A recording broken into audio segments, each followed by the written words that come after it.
Hello and welcome to another episode of the Melbourne Athletic Development Podcast. As always, this episode of Lateral Think is brought to you with the support of Strength by Numbers. Strength by Numbers have created an integrated clinical and sports performance system. The AXIT system uses force platforms, dynamometry and strain gauges to objectively measure everything from isolated movements to sports performance tasks. The system has greatly enhanced our clinical practice, decision making and objectivity. We are no longer guessing. The greatest thing is its ease of use, for practitioners and clients. There are no wires, no fixed setup, it's a fully integrated Bluetooth system. If this sounds like something that would enhance your practice, visit strengthbynumbers.com and tell them that Melbourne Athletic Development sent you. So today we are very lucky to have with us exercise physiologist from the Victorian Institute of Sport, Avish Sharma. Avish, tell us, what do you do? As you say, first of all, thanks for having me, guys. So as John said, I'm a physiologist at the VIS, embedded in the athletics program. So Do you only do athletics? For work, I only do athletics. Is that a good thing or a bad thing? Yeah, for me, I've been in roles before where I worked across multiple sports, particularly when I was sort of like a PhD student at the AIS. But I have come to the belief for myself, whilst I like variety, I think it's good to have the time to be able to go deep into a certain sport and really make value. I think one thing I've noticed over my career is it's a source of great frustration, both for all of coaches, athletes and staff, when there's just not enough time to really delve into a topic. I mean, on one hand, you've got athletes and coaches that more often than not, that is their life really, is what they're doing, is in the pursuit of excellence in their sport. And then if you're trying to help them, but you're only half a day a week sort of thing, it's very hard to kind of align. Yeah, that's definitely been I think we've had this discussion, but that's been my frustration with service providers. They're they say they want to get involved and they have the best of intentions, but then you're like, all right, so we're here these days. And they're like, oh, I don't work that day. Oh, I've got something else on. Oh, I'm doing this. And you're like, oh, we can't be part of the team. Yeah. And especially as a physiologist, and I've tended to in my career stick with the, for lack of a better term, the physiology sports where conditioning and physical fitness and things like that are big determinants of performance. And so there is generally work to be done and you need time to sort of fulfill those tasks. And so I think the biggest thing I'd have as a frustration would be if I worked in a sport like snowboarding. I think that would be so badass. But then if we as a team did a really good job of preparing an athlete and then some person just knocks them out straight away, I think that would be so frustrating. So well, yes and no. I think that's part of the challenge, isn't it? And I think one of the things that's been really interesting working with you is being the way that you've kind of gone on this journey to try and learn a little bit more about, the events that are not classically physiology driven, or even maybe not even observed to be physiology driven. And we had Justin Rinaldi on actually last week or week before, and it was interesting talking to him because I put forward to him, the difference between, I think, what happens when you go from those physiology-based events to middle distance up, and said, how do you look at this kind of stuff? And he's cool because he kind of doesn't really look at things in a way that most coaches, I think, do who have more science background. He's very straightforward. Yeah. I thought I was being clever, and I said, oh, well, what's the trick to getting someone to run under 1 minute 45? And he said, get him to run 51 in the first lap, 53 in the second. I'm like, okay, that's a good fucking answer. But from your end, what are you enjoying about this process so far?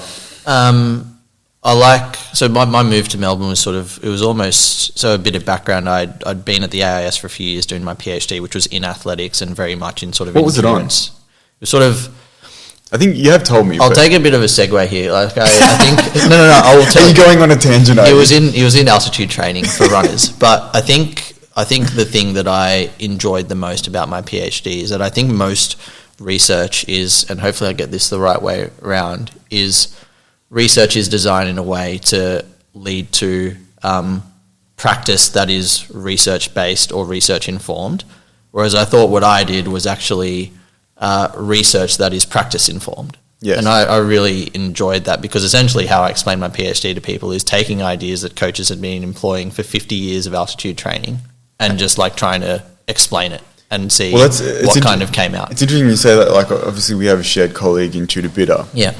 And what I found really interesting about Tudor is he went on this journey early in his career when he was at WACE and then at the AIS, where he coached mostly 400 and 400 meter hurdlers, and there is that sort of transition across from being really technical and speed focused and probably more mechanical and biomechanical in nature to understanding the physiology for that interplay.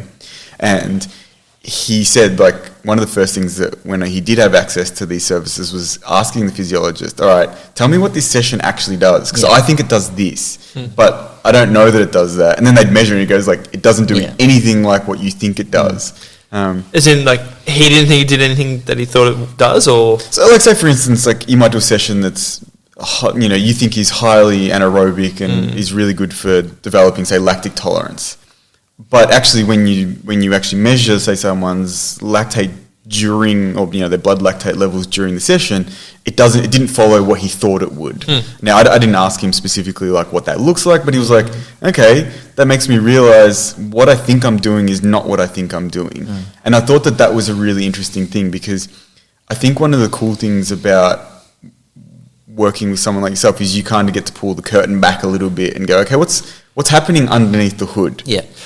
Well, actually, on that question, something that I'm interested to know is what does a typical day look like for you working with in athletics? Yeah, just on that point, and I'll get to the day, like what my day looks like, is that I just like the problem solving element of what I do, and it literally is like, so most of my job really is essentially quality assuring training programs is how I would describe it. So where I think I can be most effective and where I try and steer my job is away from the stuff that's like, oh, Avish, like how much time should my athlete spend in an ice bath, or like what altitude training intervention should they do? Like that's all relevant and it'll come at some point, but most of it I think should be like, okay, I'm thinking about prescribing this week and this for the next month. Like what does that look like? These are the goals, these are the races and all that. So it's really, I think, mostly around training program design. And so with that as like sort of the core goal, a day could look like, a series of catch-ups with coaches, like checking in on athletes in the gym, doing some reading or whatever, just to, if there's a curly question that's come through and I don't know the answer, I've obviously got to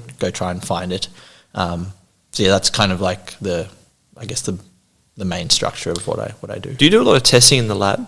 Yes and no. I think this year I've sort of gone back to doing a bit more testing. So on the question about my background, my last role was at Triathlon Australia and I was in sort of more of a national lead role. So I was still employed as a physiologist, but had to get involved in things like, strategy design for the organisation and like delivering a heat protocol for Tokyo and things like that. So, and also just by the nature of the sport is that we were decentralised for our summer across Australia and then for the European summer across the world sort of thing. So there wasn't actually enough time to kind of get in the lab with the athletes. Whereas now I'm sort of employed by the VIS for 6 months of the year.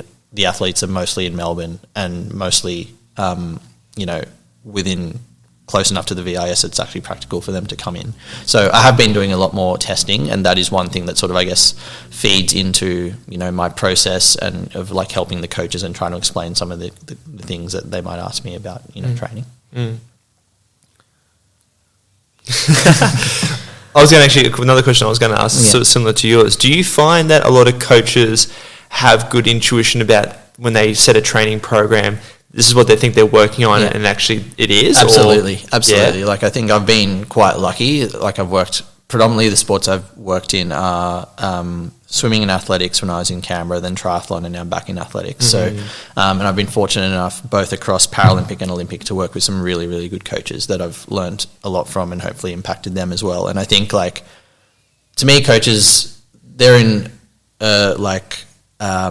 how do I describe this? They're in like basically a new experiment every day. Like they're in trial and error every day. And then gradually through experience, they'll hone their ideas and figure out what works and things like that. So to answer the question, do they have good intuition? Generally, absolutely. Like I think something I've come around to over time is like, they might not always know why, but they will know generally what works. At least they'll know what works for the athletes in front of them. They may not have the tools at all times to know what will work for all sorts of different athletes, and maybe that's something that I can come in and help them with, or people like me can help them with. But in general, in my experience, I think coaches, you sort of give, like, I think they're generally the first person I ask if I have, a problem and we don't know sort of where to steer the ship. Like, I think essentially that's their job, really.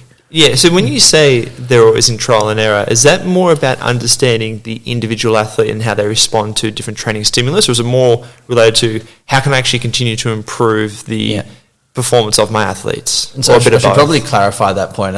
By saying they're always in trial and error, I don't mean that they're always changing their ideas every day because they're getting it wrong. I mean that the opportunity for coaches to trial and error, I would say, is the most. Like they're the ones that are generally the architect of the program and things like that. Like in some instances, I'll have a large role in the prescription side of things, but it's always sort of directed by the coach. And I think they've got the most control over, whether they want to try something new, whether they want to tweak something a little bit or whatever. And yes, I think most of it is generally like, okay, say we've got a squad of 100-meter sprinters and I'm doing this session with them and I know it's kind of working for like 60 or 70% of them, but then how do I get it working for like the others? And then that's where sort of like this iterative process, I think, comes in. Yeah. I think a better way to describe that is setting up safe to failed experiments, because trial and error just makes it sound like, let's just give it a go and see what happens. But the reality is it's actually pretty well informed and well, what are the parameters we can set up to see if this actually works without actually making sure that they don't fall apart.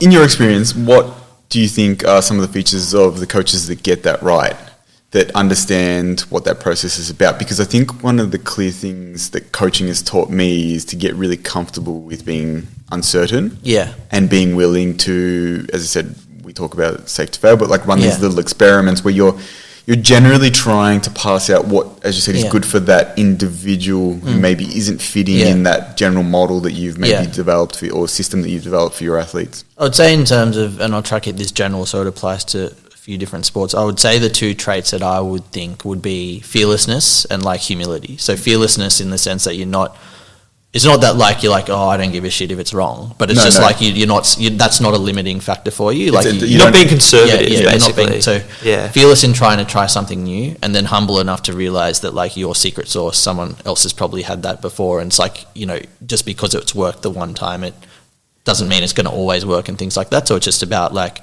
being open-minded enough to be like, maybe there is something better. And actually, I'll add a third one, and sort of just on that, it's almost like the flip side is I'd call it confidence, is like actually being able to back yourself in when you do think you're on a good thing. And even if you have people like myself or other team members being like, no, I think it'll be better. It's like, no, I'm actually pretty like, I think this will be good. And just having the confidence to like go for it. And then that taps into the fearlessness, because if it ends up being wrong, it's like, okay, well, at least I tried. Have you actually seen that yourself, where a coach is going, you know what, I think this is what we need to do for this athlete, and you've gone, look, I'm not so sure about that from my perspective, but it actually, they've actually been onto a good thing? Yeah, absolutely. And I think like, I don't know if I really have like an anecdote on the tip of my tongue or whatever, but it happens all the time actually. And I think something that I've noticed in my own development is I take that less personally. I think when you're young, it's really easy to be like, I've got like the evidence behind my ideas and this is the mechanism and all this. And the coach will be like, nah, but we're just going to do this anyway. And now I've gone more into like, I'll just present my idea like as it is. And ultimately, like it's going to be, I have the faith and confidence that the coach, and in some cases the athlete, if it's relevant, like they've listened and taken it on board, and then they've decided to go in another direction. That's fine. Doesn't stop me doing my job. I actually think that's healthy. It's like we don't always have to agree on everything. Actually, I think if we agree on everything, that's probably like... That's dangerous because then you don't know whether the person's actually thinking for themselves. Yeah. I think it's interesting you say that, because I feel like it's the common trait, or those traits that you brought forward are really common in the coaches that you see that are very successful. They have a boldness that you think, okay, like, are they being arrogant? Yet when it fucks up, they'll take responsibility and be like, oh, that didn't work. It was my fault. I tried this. It didn't quite come together. Let's try this. And I think that's a really interesting combination, because in general, you see people who tend to be really bold tend to tip over into arrogance instead of confidence. And when something goes wrong, they start pointing the finger at someone else. And I think, I always say this to Jack, but like, I think coaching more than anything has created a humility for me that I think people find weird. Like even recently, Jack and I, we had a fucking Barney about something. And I found it interesting because like, both of us, I think, very quickly realised, okay, like we've overstepped each other's kind of confidence here. And it was interesting because I think it demonstrated a level of humility for both of us where we were like, okay, yeah, we fucked up, right? We apologized to each other and moved on. I don't know that would happen in a lot of places unless you're willing to be open to learning in that kind of way. Yeah. And I personally just think coaching has done that for me. Otherwise, it takes kind of quite unique personalities to get to that. Yeah. Yeah. On that note, I'm interested to hear both of your perspectives because I often get concerned, for someone like myself, I like to read a lot of research, and as you start to understand more mechanisms, I think it helps to justify like, oh yeah, my ideas are right because I've got these, I know the mechanisms behind it, where I imagine a lot of coaches probably don't think that way. They're very much more about the art and the experience of it. I think that's exactly what, like, for me, it's always the thing that I come back to of like the results matter much more than whether I understood the mechanism. And the other thing with that is kind of tricky because early in my coaching, I thought I was so clever and I was like, oh, I know why this happens and I'm going to do this, I'm going to design that. And then they run like a bag of dicks and you're like, well, that wasn't right. Yeah. Well, I think the other thing too you got to remember is when you implement any type of training stimulus, there's multiple mechanisms being in play. So, I mean, there might be some key ones. You might be thinking like this particular molecular pathway has been upregulated, which I'm sure it is. But then, and this is probably a good question for you, Avish, of like, what are the other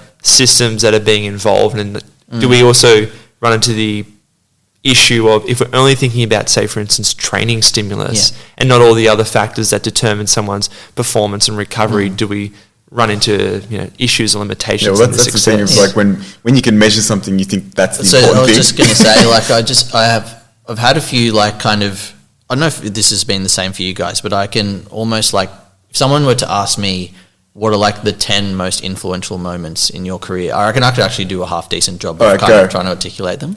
So one.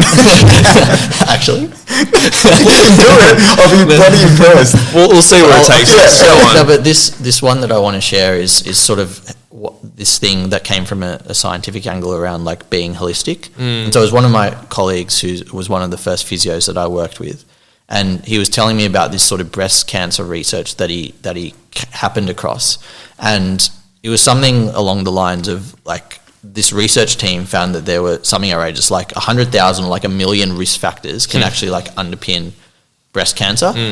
And we're only good at measuring like, I don't know, 7 of them. Yeah. And so that is so dangerous because it creates such a bias to what you can actually measure and what's in front of you. And I found that at certain times in my career, particularly like a while ago when I was sort of first coming up, you sort of have a narrow focus on the science that you're doing in a PhD. Like I was very much in that, and it's been good over time to sort of just like realize that there's actually like a lot more going on. Well, you go from that transition from the unknown unknowns to at least the known unknowns, of like, you might be like, okay, there's a lot of things I still don't know, I might not be able to measure, but at least I'm aware that I need to think outside of the box or take into consideration these things might be important. Yeah, but sorry, just getting back to your question was around like, is it too dangerous to be narrow-minded on training stimulus? Well, I would say absolutely yes, because there's so many other things that, that even if the three of us spent an hour trying to articulate everything, we'd probably only scratch the surface. Yeah. So if that's the case, what do you do? Because I think that's the thing that fucks with most people is you want to be systematic. You want to take what is considered a scientific approach as a modern coach or a modern sort of sports performance system. And you end up in this position where you're measuring lots of things, but ultimately the thing that is important is the performance. Yeah.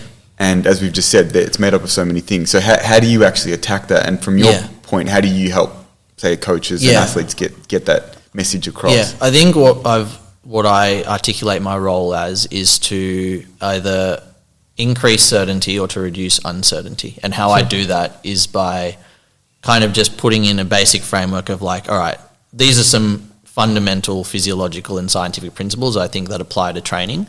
And I think as I relate to working with the team, I'll bring that to the table and sort of try keep it to that, like in the sense of I don't think it excludes me from like, experimenting or doing like having some wild ideas and let's just try it. But I think just coming back to some core fundamentals around like, training prescription, progressive overload, all these things that you sort of learn in your basic sciences and physiology 101 and stuff. And then sort of like using that as a platform and then kind of like, just going from there, really. So do you have like a baseline sort of foundation of, whether they're measures or features that you will straight away start to talk to, and let's start with the more physiology heavy, endurance type sports or even field sports. Do you go, okay, these are the key parameters that I think you need to be touching, or not really? No, I just go in and try and form the relationship and just ask a shit ton of questions. Well, I was actually just a similar question to what you asked. I was going to say, what do you do to essentially like probe an individual to get an idea of who this person is and what's going to be the appropriate training stimulus for them? To be honest, it's like I don't go in with like a set template of questions kind of thing. I honestly usually just rock up at training and just start observing and then go from there, really. Like, and it can go in any which direction. Like, I don't really have anything more to say than that in terms of an approach. Like, I guess, like, how it works for me generally is, like, I'll be directed to a certain coach by like either by Athletics Australia or the VIS and the people that I sort of report to, and like, okay, Avish, like, you know, John's got a few athletes that are, you know, likely to make the team, and we want to make sure that, you know, he's got a productive relationship. So I'll just go to training, and then, I mean, it was really interesting for me coming to sprints because I'd work with sprinters in swimming, but just because of the differences in the sport, like, they train like endurance athletes a lot of the time. Like, just to give you an example, like, you know, a 50-meter freestyler, the event goes for 20 seconds if you're a really good male, and 23 seconds if you're a really good woman. So like the 200 meters, they train like, I would say 4 or 5 times the amount of like our running sprinters kind of thing. And why is that? Yeah, I think there's like a lot of stuff around feel of the water, and it's such a technically driven sport that, like, you know, I see it very differently. I think, to me, it's because obviously gravity is not involved. So the actual mechanical stress that their body undertakes, the rate of force development, is so much lower that the actual internal stress that they're creating allows them to get more volume, and you actually need that volume in order to create the stressor. It's like how you would know. I don't understand it as well, but why on a bike, like, you can never get your heart rate anywhere near what you can when you're running. Yeah, it's an interesting, because I've been what you guys think, like, if you could find a way to, like, almost eliminate the weight bearing consideration of running, and actually we could train the same amount as our equivalent events in non-weight bearing sports, do you think we'd have better athletes? So it's like saying, like, I'm limited to have a 800 meter runner spend 10 hours of their week on legs. Like, that's all they can do, because otherwise they'll just get injured. But what if they could train like 20 hours a week? It's called drugs. It is. That's what drugs does. Yeah. It's not that it actually change. Well, you probably understand it better, but it's not that it changes so much of the factors related to the actual performance themselves. It allows you to train more and recover. That's why people take growth hormone, because it allows your tissue to recover from that tissue loading. Well, I'm about to say, I think that's where you need to think about whether the biomechanical components to the sport versus the physiological components. Because the other thing I think of, say, with running, and particularly with the shorter the distance, is the biomechanical demands create different neuromuscular patterns and different behavior in the myofascial system. When you think about something like dynamic muscle architecture, where you could do all the volume to create, say, potentially metabolic stress, but you're not going to be able to replicate the neural patterns and the loading of the connective tissue relative to the muscle to optimize adaptations that they need. In shorter events, I don't think so. I think the thing that you need to be able to do is expose them to more of that mechanical stress, and usually what happens is they get to a point where they can't tolerate any more of it, and they'll either break or get some sort of soft tissue injury. So that becomes the limiting factor, and that, I think we've spoken about this, that changes individual to individual. And like, when I say drugs, I'm not saying that to be a smart ass. It's actually really clear if you look at, say, a lot of the programs of, say, the Soviets during the 50s, 60s and 70s, especially if you look at a lot of their jump programs. So there's some really cool videos if you're interested, like looking at Soviet jump training, and there's heaps of plyometrics on there. And the reason they got away with that is because they were taking anabolic steroids and other sort of factors to maintain that. And now a lot of people have tried to, you've seen over periods of time, people try to implement that amount of mechanical stimulus, and they actually just cannot tolerate it. They get stress fractures, they get tendon injuries or overload problems, and then they end up not being, their joints end up becoming really degraded. And the reason, however, what you found was, if you can tolerate that and you can increase the amount of mechanical loading that you can go through, your performance goes through the roof. And that's why, we saw periods where, especially with the Soviets, their jumping programs were so extensively good for a really long time. So how do you try and increase the amount of mechanical loading your athletes can tolerate? Well, it's an interesting game because it seems like as time goes on, athletes that start out seem to be less and less tolerant of mechanical loads, which I don't know. I was talking even to, do you know Mark Stewart? Yeah. The pole vault coach? Yeah. Yeah. I was talking to him about this because obviously he's much older than me and has much more experience coaching people across periods of time. And I said to him, have you noticed that the amount of loading that your athletes can tolerate as they come into your program is less than the past? He said, yes. He said, but the trick to that is starting them early. You know, and I think that's one of the it's one of the things that I think is limiting me at the moment is that I tend to only coach adults, right? And that's on purpose for lots of different reasons.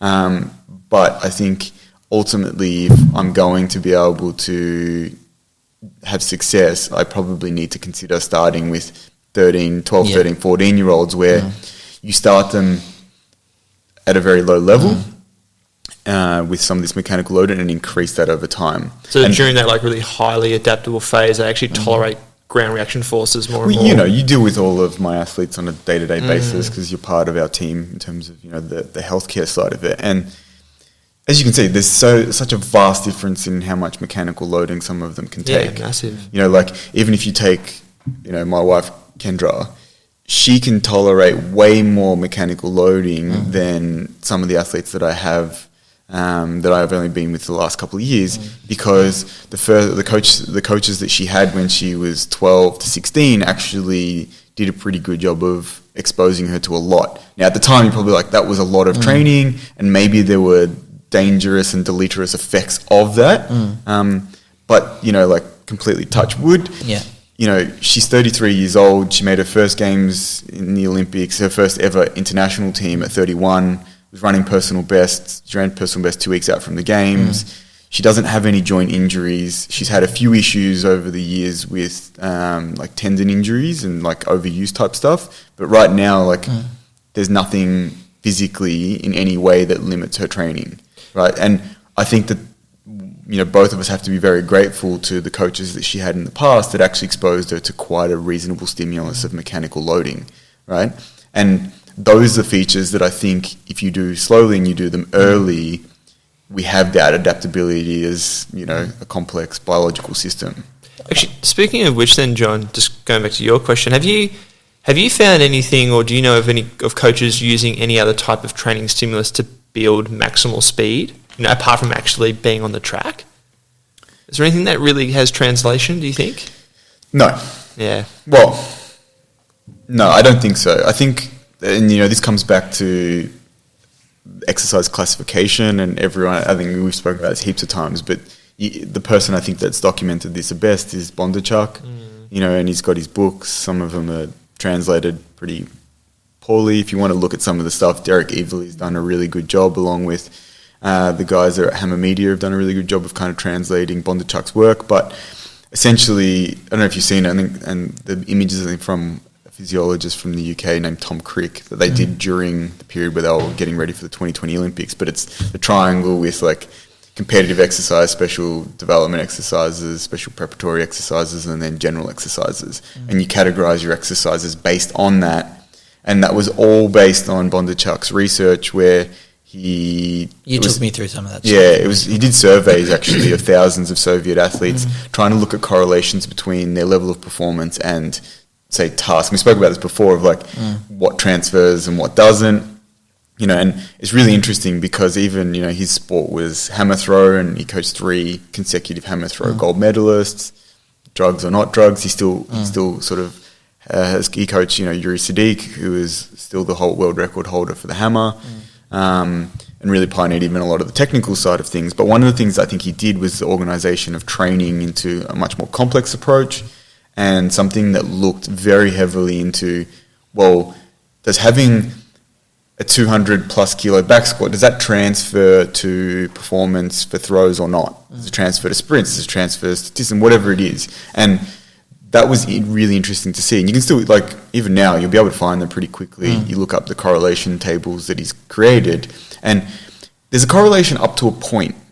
But beyond that point, it's almost like there's the minimum standard, but beyond that point, getting, say, stronger or getting more powerful doesn't translate. The things that translate are more exposure to training that's exactly the kind of stuff that you need. So the competitive exercise, whether that's more racing, whether that's more, you know, if it's 800, more reps that are in that zone of what you run for 600 to 1,000 meter distances. Those are the things that translate the most. However, you've got to have the base of that pyramid to support doing a lot of that training, because if you don't, as I said, you break, because the mechanical stress associated with that kind of training or stimulus makes you fall apart if you're not prepared for it. I imagine too the correlation starts to become worse or better based on the training history or maturation of the individual, because like if they've got no training history, you're probably going to see a lot more correlation between, oh wow, they're building up their back squat and their performance is getting better. And I think you see this with kids, you know, and it's like one of the things that I think actually destroys a lot of coaches is they fall into this false sense of security where increasing the amount of stress stimulus to a adolescent, for instance, will improve their performance even if it's more general in nature, because it's actually just expanding their envelope of capability. Yeah. So we see this a lot where they'll throw all this training at a young kid, the kid gets way better, then they think that that's how you coach people. And there's this really common thing that I see, and I'm sure you've actually probably even had to deal with this, where someone's had someone since they're a junior, they take them to being a very good developing athlete, or on the cusp of, say, making teams, or maybe they get to a team, but then they need to go from being a representative to being, say, a contender, and that's a very different equation, because what you did in the past may not actually be useful now. And the reason is because what you did before was maybe more of the base of that pyramid, and that's what they needed at that time. But now you need to find a way of doing more of the pointy end without losing that base. And that's not what they know. That what they know is we did more of this, they got better, so we're just going to keep doing more of that. There's so much in like all this that I find fascinating. Like sometimes I think like, in athletics, if we ditched World Juniors, our senior performances would actually be better in some contexts. I think so, but it also puts a stake in the ground. And I think that's and it keeps people motivated to actually like get a jersey, be connected. Why do you think it would improve their performance? For exactly some of the reasons that John just articulated, in the sense that like, because there's a goal and a target there, you know, different like the type training will have a short-term focus to try and achieve that goal. It might not be in service of long-term performance. But something you said I found fascinating with Kendra around like, you're quite grateful that she was exposed to sort of almost these higher training loads as an adolescent.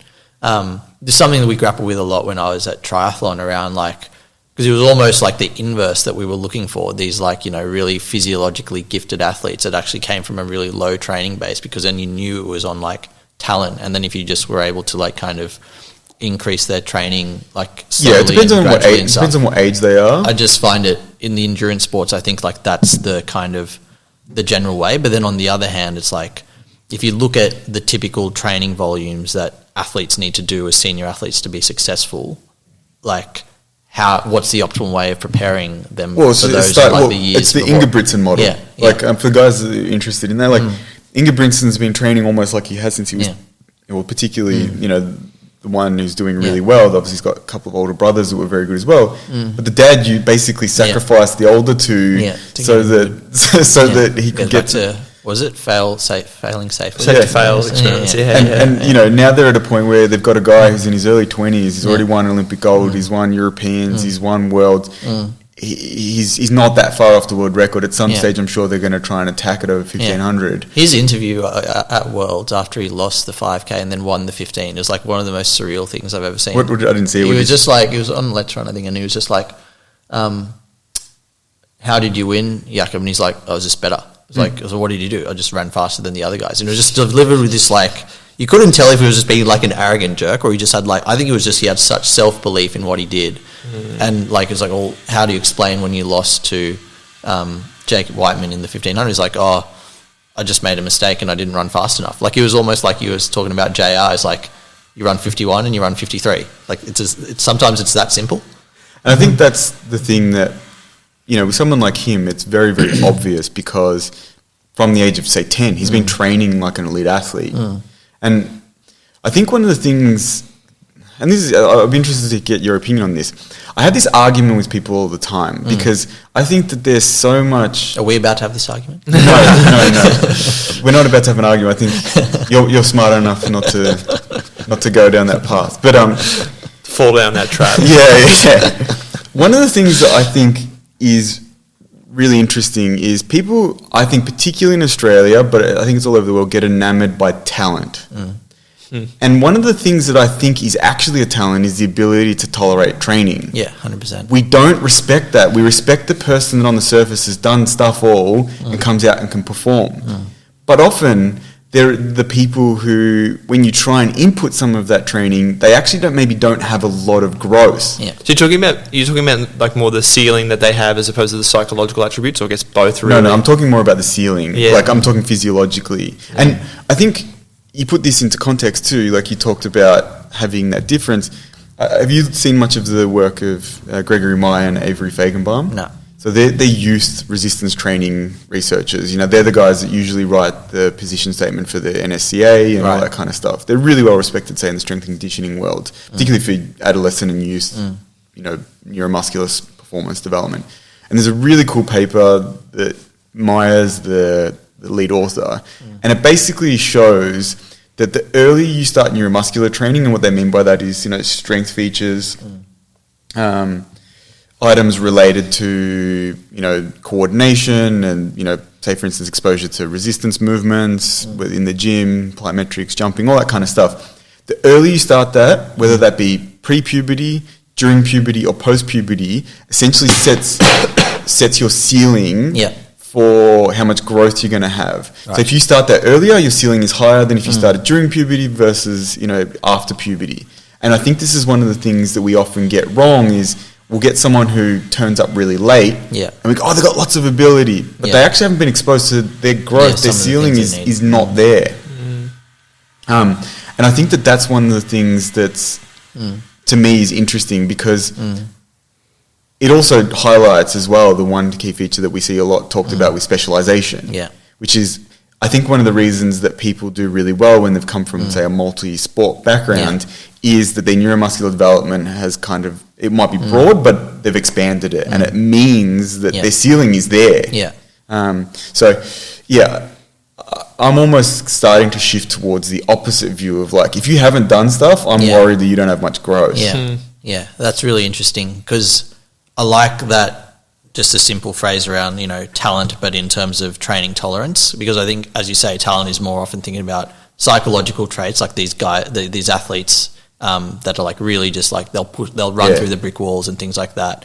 And then there's like talent from like the purely, this person can run 3-minute Ks, but then also high jump 210 when they're like 17.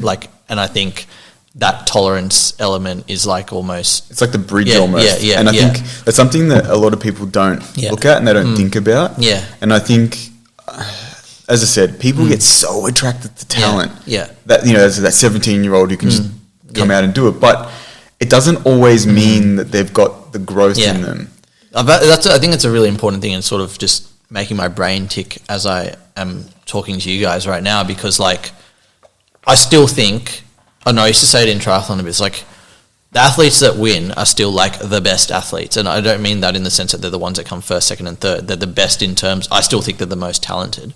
And I think at certain times we needed to put more work into our just identifying who are the athletes that are going to be successful, and we sort of went down this great journey of like looking at holistic measures and things and all that sort of thing. Well, actually, on that, can I ask a question? Were there things in those, and like I'm going to use a phrase that people probably don't like, but like the winners versus the losers, right? Because I've been getting really caught up in this concept and thinking about it a lot of like, some people just find a way of winning. Right? And I say that not in that they win everything, but they get the best out of themselves, right? And sometimes they may not have as much talent, but I still classify them as the better athlete. When they've got the opportunity, they find the way of getting what they've got and they can give it to you. Then you have the people that I call that they're almost perpetual losers. They can be super talented and they might be capable of performances, but they just don't find a way of doing it. Sometimes when it doesn't, when it matters,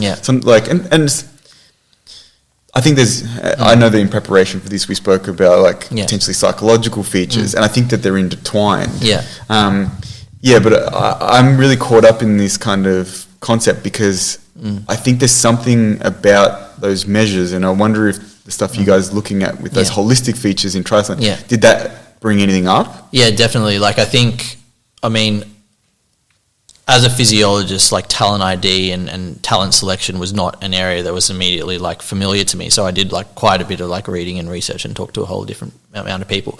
And what I realized very quickly was that like anything physiological and things like that, it's not very predictive whatsoever. Like these like typical measures like, you know, VO2 max and all this, and doesn't actually tell you anything. That's the thing that always makes me think like, okay, there's way more to this picture. Absolutely. And so like very quickly it became evident that, and again, I started out by looking at published stuff, and then more and more I'd just go and have conversations with people that had done it before, and whether they were coaches or people that had just been in the sport for a long time, or just, you know, people from completely outside but had done it in different contexts. And I think like it became more and more evident to me that things like in the psychological space, and maybe we'll just call it psychological talent for now, like things like self-regulation, determination, all these things, there are probably better terms that we could use, but for the sake of now, I'll just go with them, that seem to be a lot more predictive and a lot more interesting to look at when you're trying to, like, you know, narrow down 100 kids. What were some of the features in that profile?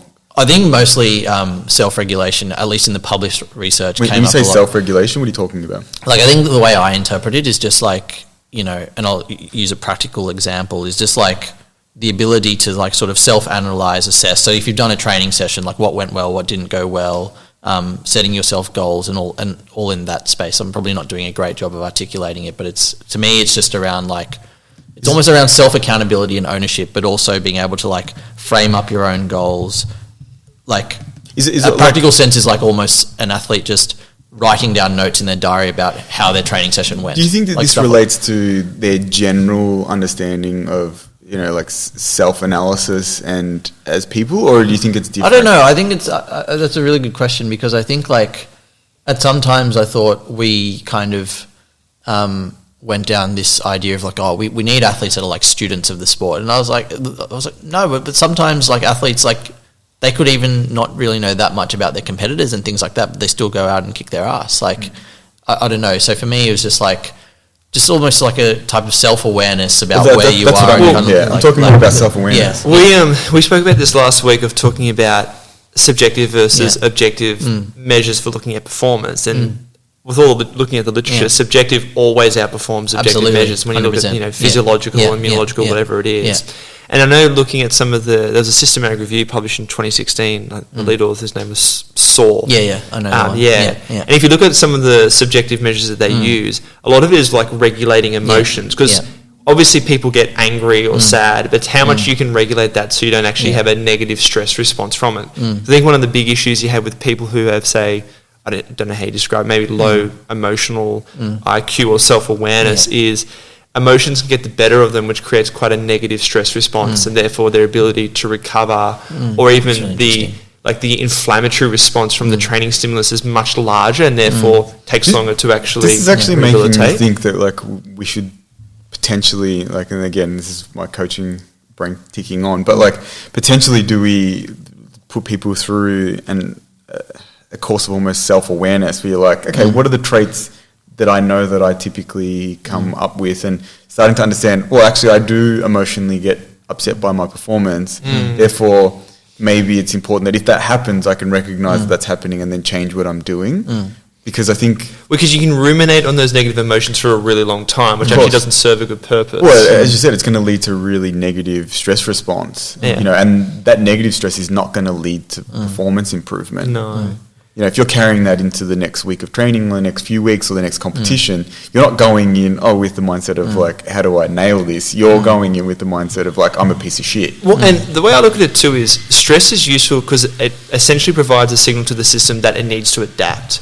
But that only works if it's within a short acute period. You know, there seems to be this issue with people who are experiencing prolonged stress because they're depressed, they're anxious, they have poor emotional regulation. They're on this they're under this chronic state which seems to be very negative in terms of being able to build up your sensory motor system and skill acquisition, your ability to sleep, your ability to recover. So it seems that the good people can have that negative emotional response of like, shit, I lost. I don't want that to happen again. What do I need to do? And all of a sudden you've created this centrally mediated state of, I need to change to improve, and therefore you create a system or situation where, I don't know if it happens maybe at an epigenetic level where it's like, all right, give us the stimulus we need and we're going to make sure we maximize the response. To be honest, on a lot of these things, I got down to just ask the coach. Like honestly, on a lot of these things, is like these sort of like complex psychological ideas, or even some of the physiological ones, I just got down to holistic is good, and then people that like know their shit about a certain sport. And so like some coaches that were very successful is like, sometimes I can just tell from like the way they get out of their car at training and things like that. You can tell by the demeanor. Yeah, exactly. And so I felt like that's something that we need to try do a better job of like systematizing, because it's not realistic that you have an expert coach in every like talent hotbed that you can like watch how everyone rocks up to training. But it's like, and this is an open question because I don't think we got to it, but it's like, how do you systematize some of these like completely subjective things that are actually like very probably closer to the truth than like some survey that you can there's this really interesting thing going on at the moment in kind of like Australian sport. It's in relation to data that I think like all data we collect is going to be classed as like health information, which then changes like how it's treated and things like that. But anyway, like whether you agree or not with that is not the point.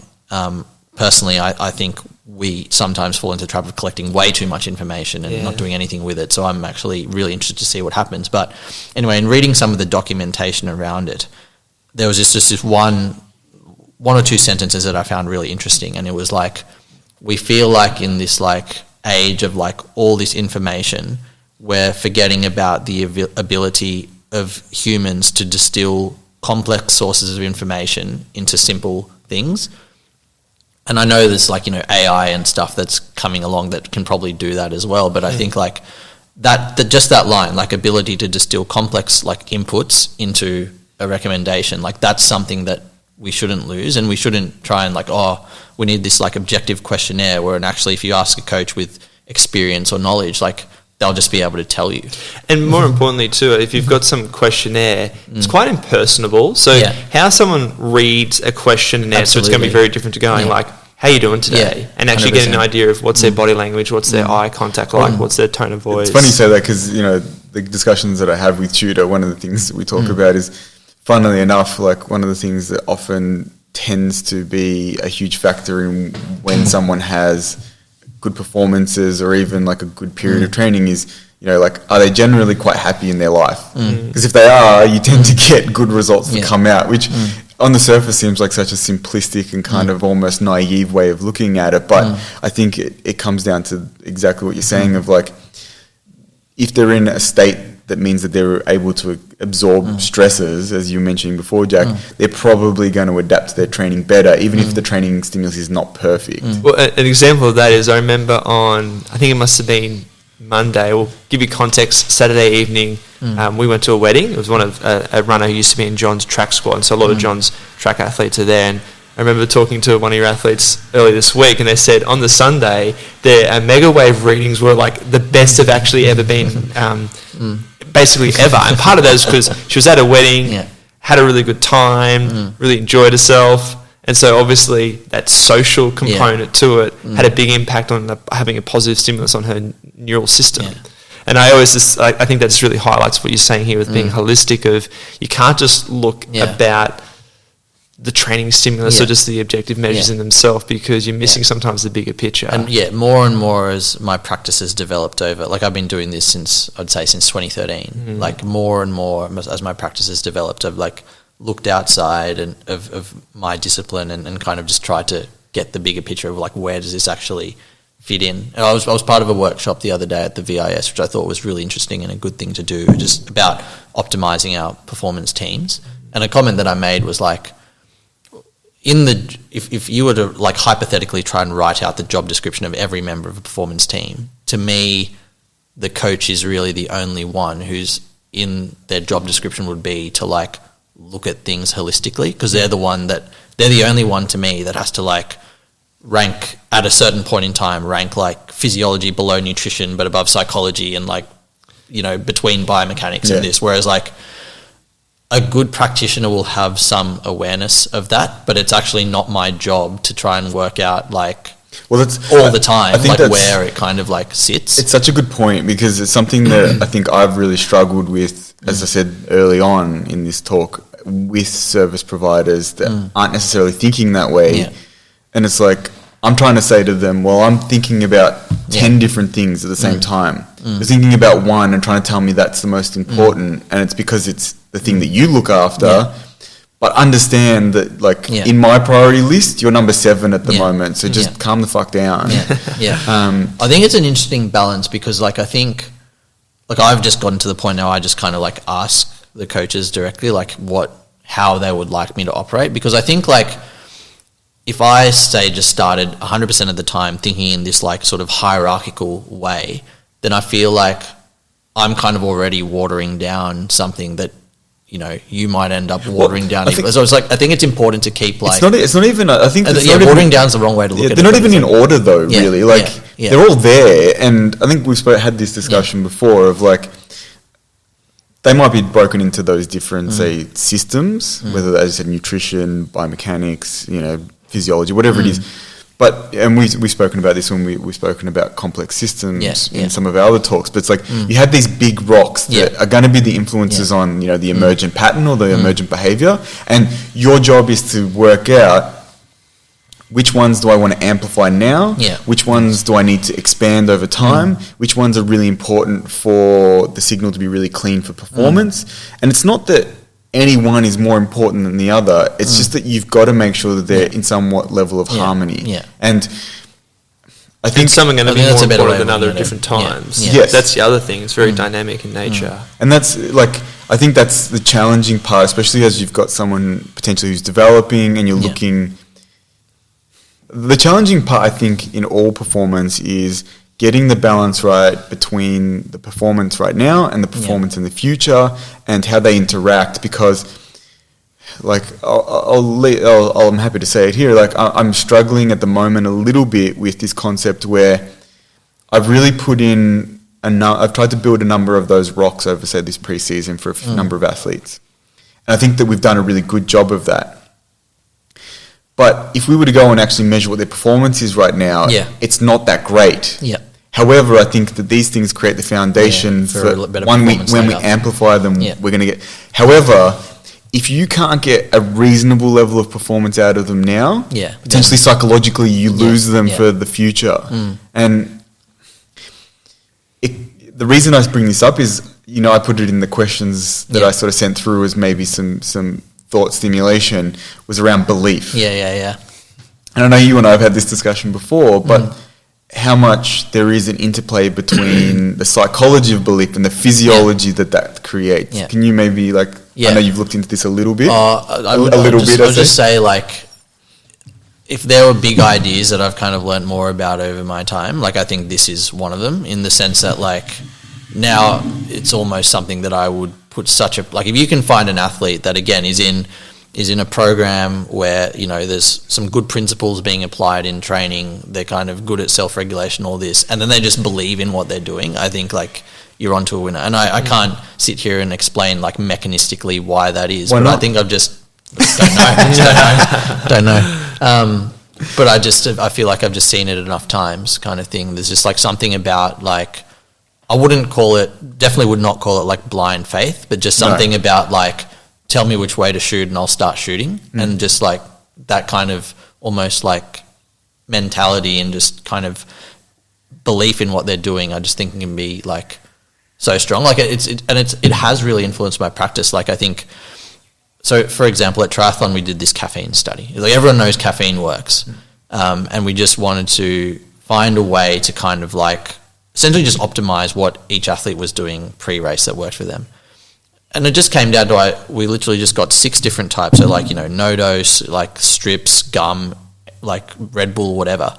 And all I wanted to know was that, like, if you standardize the dose, it'll work, right? It doesn't really matter what the method is. And we found that. And so basically I was able to give the recommendations like, all right, Fish, if you want to take Red Bull, take Red Bull. If you want to take no dose, take no dose. Like it makes like no difference. It's just like, as long as you have faith in what you're doing, and the way we tested that out was like, we sort of allocated all the participants all the different types of caffeine, but before we asked them, which one do you think is going to work the best and which one do you like taking the best? And generally those are the ones for each person that had the greatest response. Had the best response. And I think people often forget that of the placebo effect. Yeah. You know, it's just which is documented time and again in research.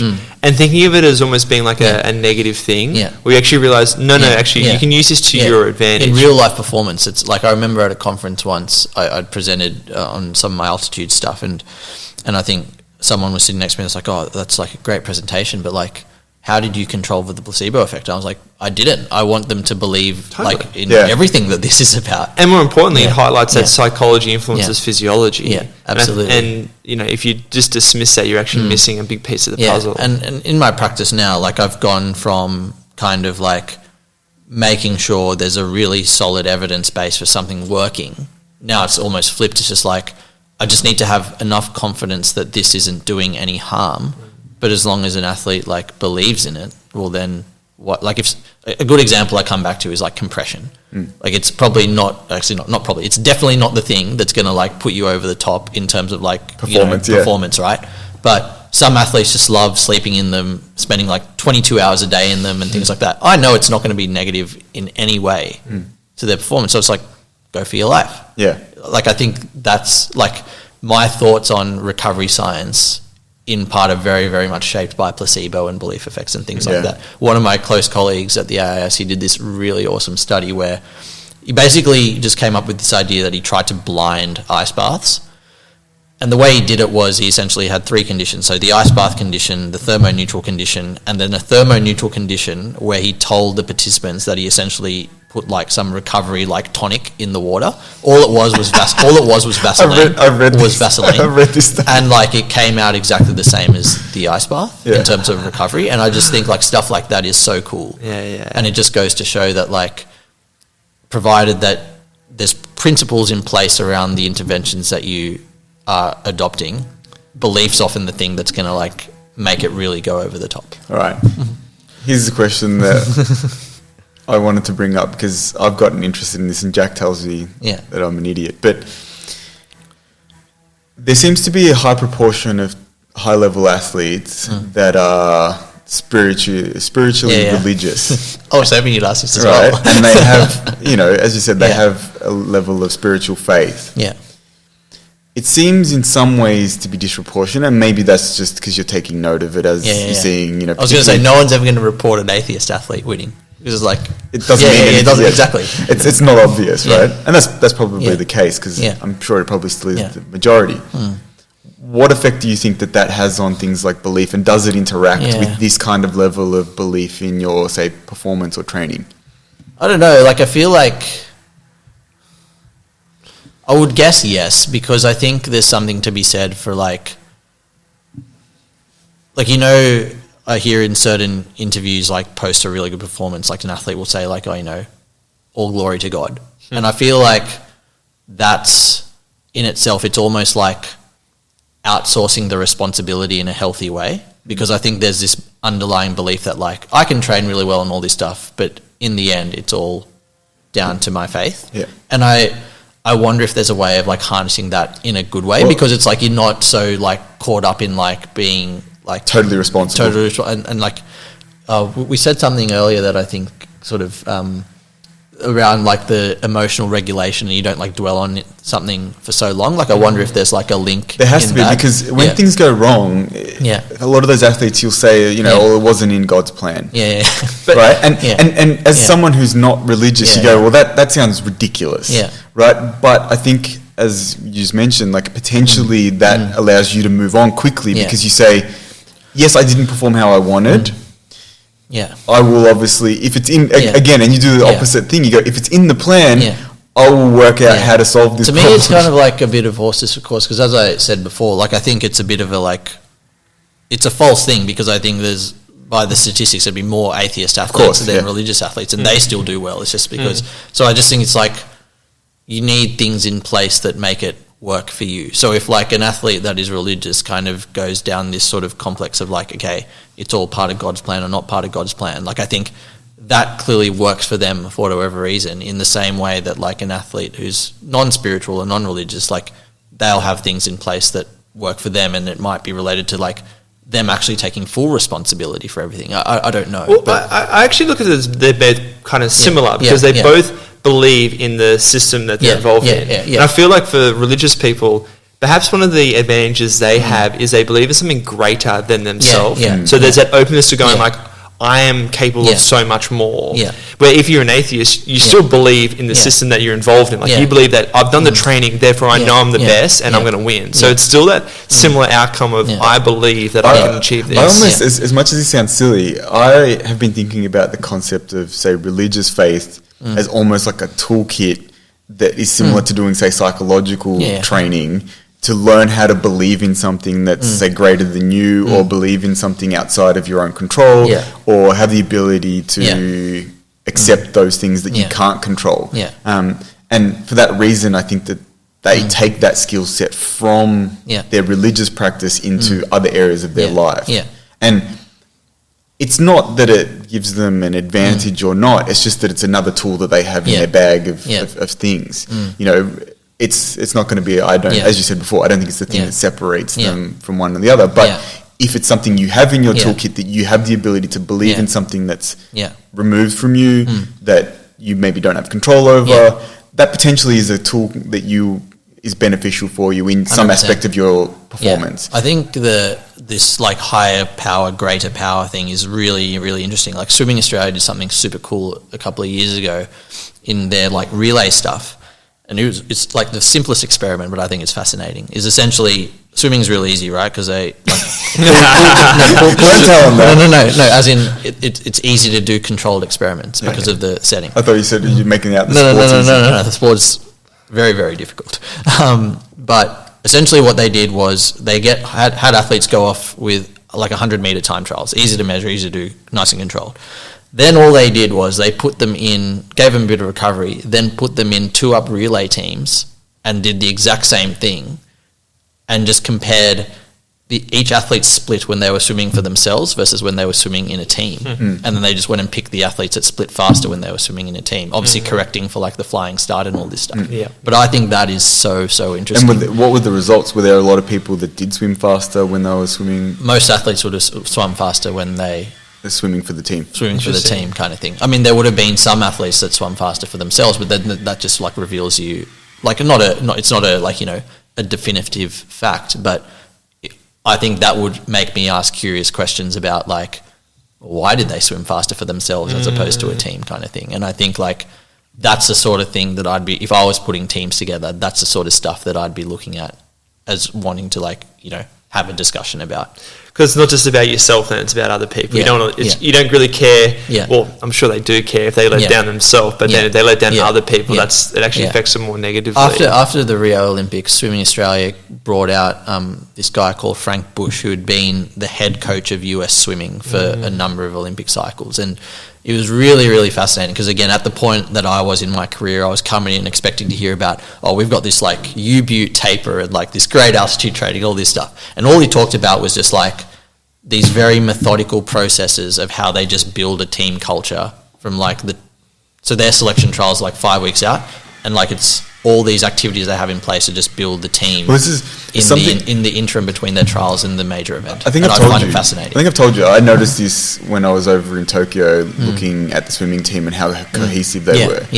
And people think this is critical, but I think it's one of the things that's missing from the athletics team.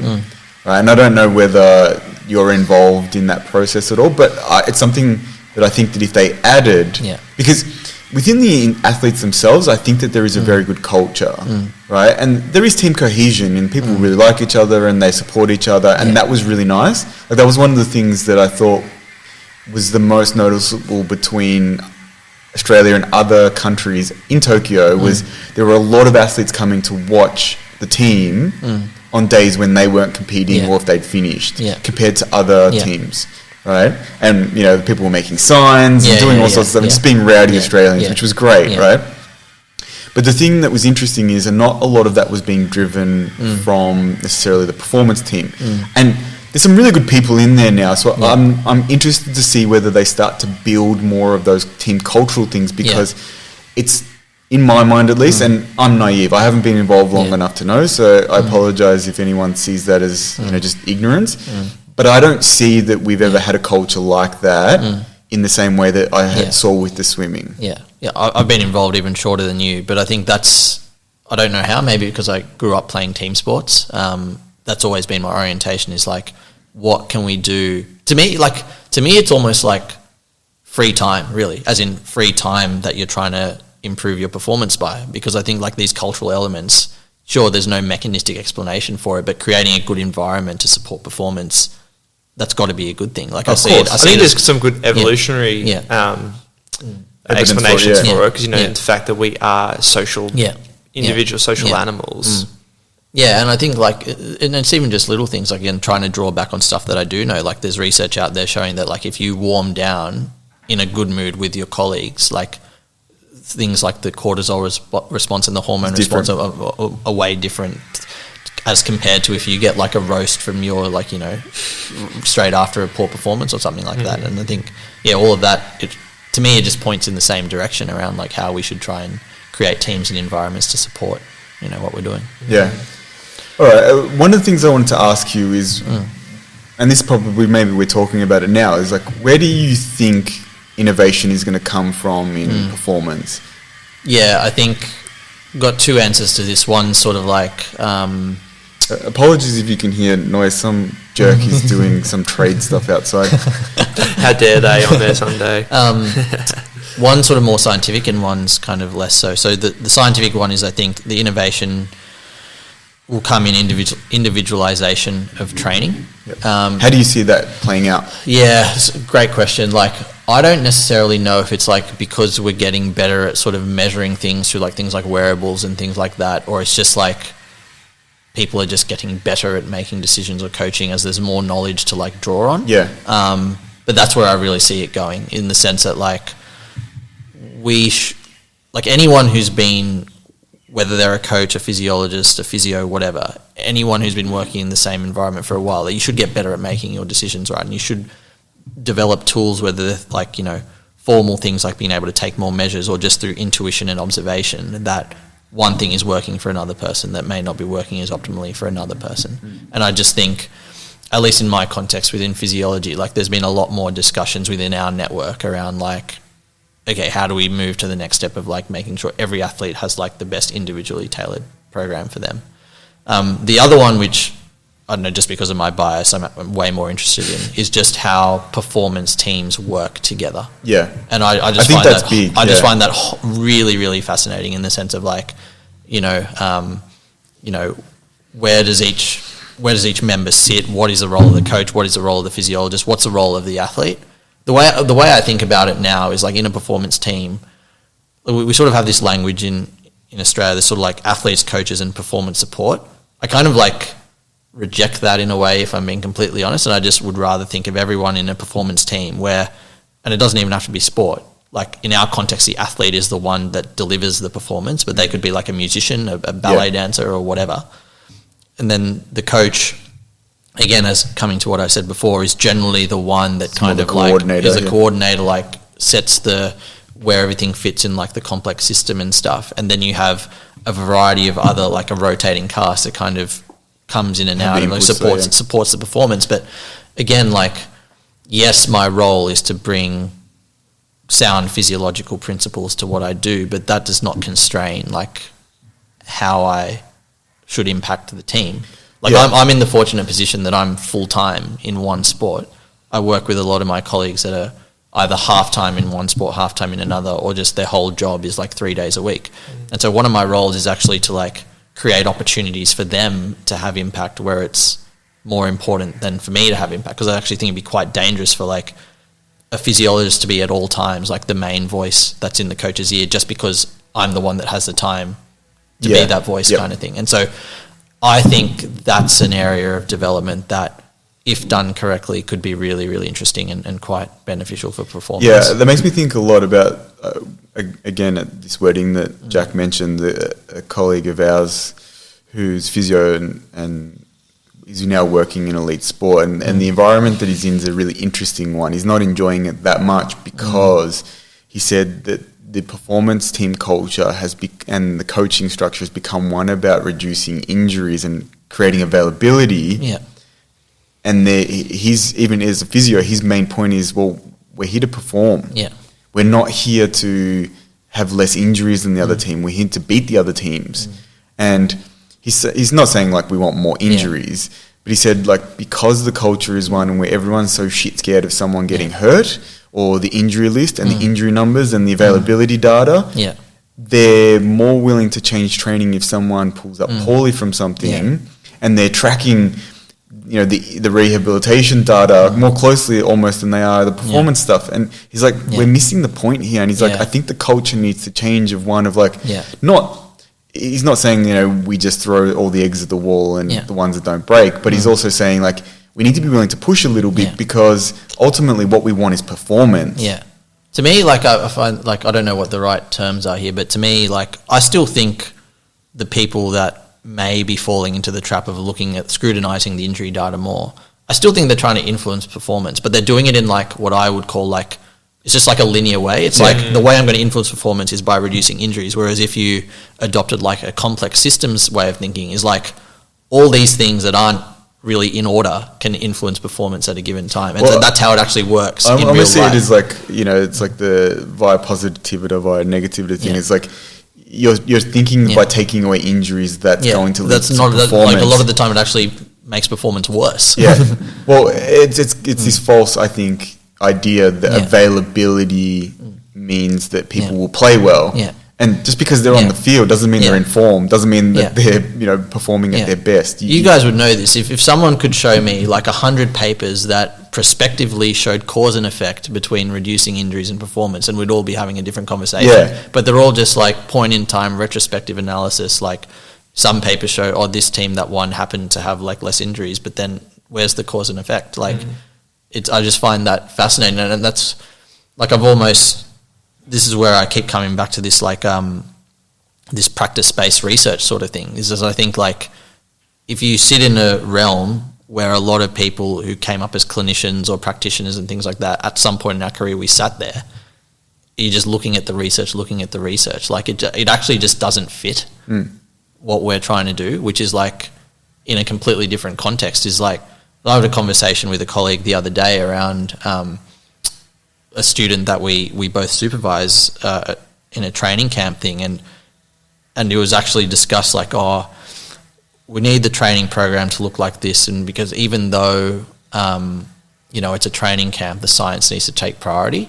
And again, it's not that I like reject that idea, it's just that like, but if you zoom out a little bit and it's like, well, what is the purpose of doing the research in the first place? Like, surely it's to increase performance at the end of the day. And so, like, if you're doing it in a non-ecologically valid way, well, then, like, that's already watering down. It's already manipulating the environment. So it's just like, and again, that's not something that's going to be solved overnight because, you know, there's, you know, if you're at a university, you generally have, like, you know, got to get a certain amount of publications and citations and all these different things. And then we have different rules that we play by in sort of sport and things like that. And so it's like, for me, this whole thing about performance teams is like, how do you actually get priorities aligned, everyone moving in the same direction, but like in a very almost like fluid way? Well, that's something I certainly notice within our profession. I feel like it's such a limitation to improving is we currently see researchers dominating what is done, what should be done in terms of managing certain injuries.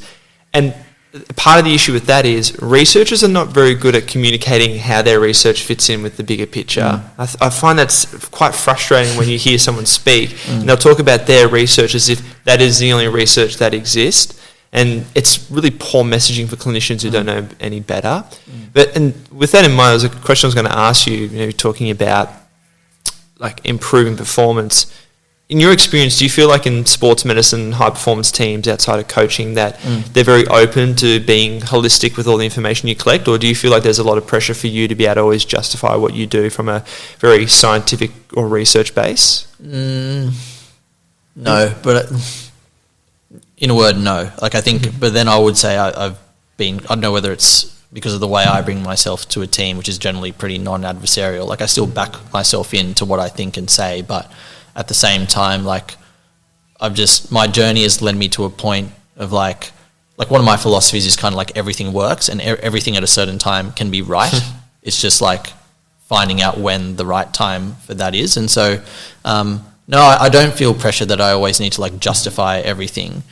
I guess how I think of it is like at the end of the day, we're trying to find a solution that is generally improved performance, and how we get there. Sometimes it might be led by the clinician, sometimes it might be led by the physiologist, sometimes it might be led by the coach, but it's just like, again, kind of like sound principles, logic and things like that, and then some sort of iterative process of seeing if it actually works. But I can't speak for like, I think in the team that I'm currently in, I think we just went through a process of having our KPIs like very clearly articulated to us. We sort of go through that process like every 6 to 12 months just as a refresher. And I think that's in itself has helped us all be on the same page around like our priority is not reducing injuries. Our priority is not like, getting the highest VO2 max. It's just like we need athletes to be, I think it's within 1% of their season's best at the benchmark event. And we need like this many good performances and this many this. So it's like purely like black and white objective. Like that's what we're going for. And that actually makes it really easy to kind of like measure that. Yeah. I think it's probably the last thing that I'll ask you, but I've been asking a lot of people this question recently, which is, I tend to find with curious and intelligent people, they've got some sort of idea or thought gnawing away at them in the background that they would love to know the answer to. Is there something that, or a few things at the moment that kind of sitting in the back there that you every now and then will touch on and have a bit of a look at or think about? I think the performance teams one for me is a really big one. Like I'm really sort of...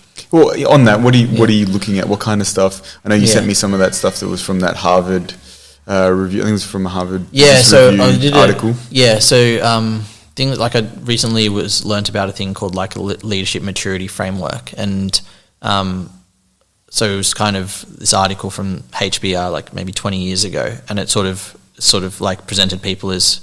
I won't remember all of them, but there's like diplomats, experts, reframers, alchemists and things like that. And it's just the way it was presented in that article is sort of like very linear in the sense that like, all right, you're this at the start, then you progress to a diplomat, then you progress to an expert, then you progress to this, then you progress to this.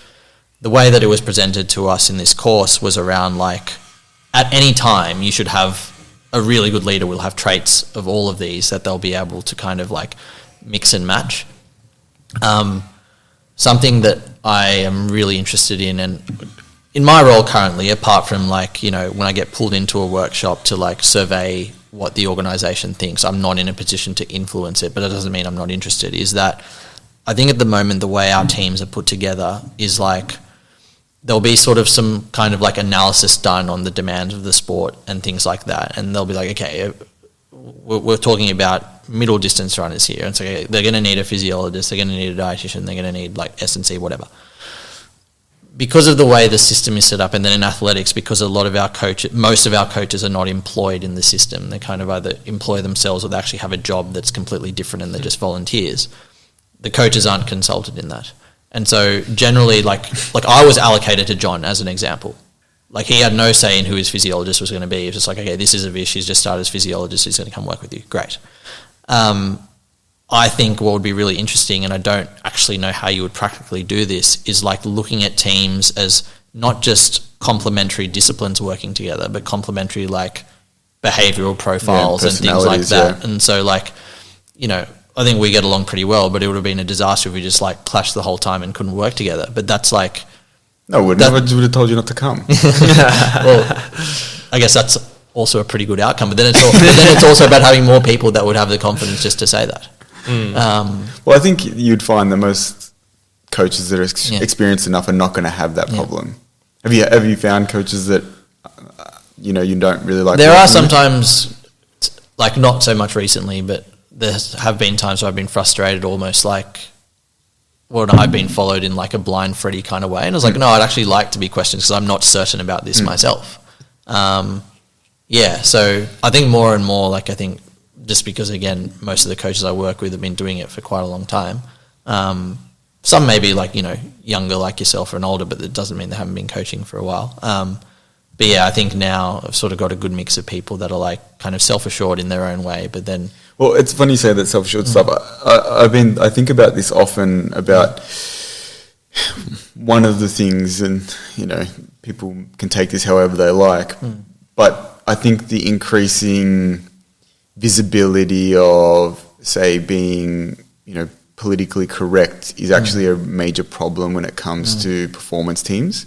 And I don't say that in the sense of like that you should be in any way derogatory towards people or anything like that.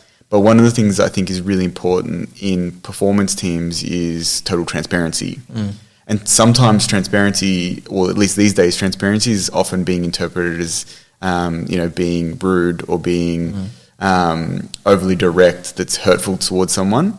And I think one of the things that I've noticed in good operators in the performance space is, and it really matters how you deliver it, but at the same time, like there shouldn't be any conversations that can't be had, and there shouldn't be any topics that can't be touched upon. And often I feel like, and this is something that it'd be interesting to know what you think, but I think with places like the Victorian Institute of Sport, which is a government organisation, there is a level of conservatism that is sewn into the fabric of what they do.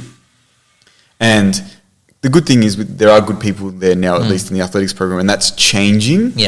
But like a simple example of that is the bureaucracy around, say, getting access to Lakeside Stadium. But I just feel like if some of the predecessors had actually just said to the management, fucking work this out. Right? It's a really because another story that's completely the same is I was at a conference recently, and one of the swim coaches that I used to work with, he was there, and he's sort of at the point now that he's actually stepped away from day-to-day coaching. He's someone that's been to multiple Olympics, very successful, but now he's at the point in his career he sort of wants to take more of an overseeing role and spend more time with his family. And he was telling me that he was invited, I think, to the AIS or something, and they were like, okay, mate, like, we want to know, like, all your big ideas and things like that. Like, we're planning, like, the Brisbane strategy for 2032, and we need to know, like, you know, what are the things that we're going to, like, underpin this on. And he was just like, fucking, you guys can't even get me, like, a TV on pool deck that works so I can, like, film my swimmers and give me, like, instantaneous feedback. So go solve that, and then I will worry about these big ideas. It's not that I don't have them, but you guys aren't hearing them until, like, you fix this. And I think, like, again, I don't use the term, like, basics mentality because I want to, like, stifle innovation and things like that, because that's really important. But at the same time, we can't lose sight of, like, the day-to-day fundamental stuff that's actually going to, like, move the needle a lot more if you get it right. And I think, like, that's...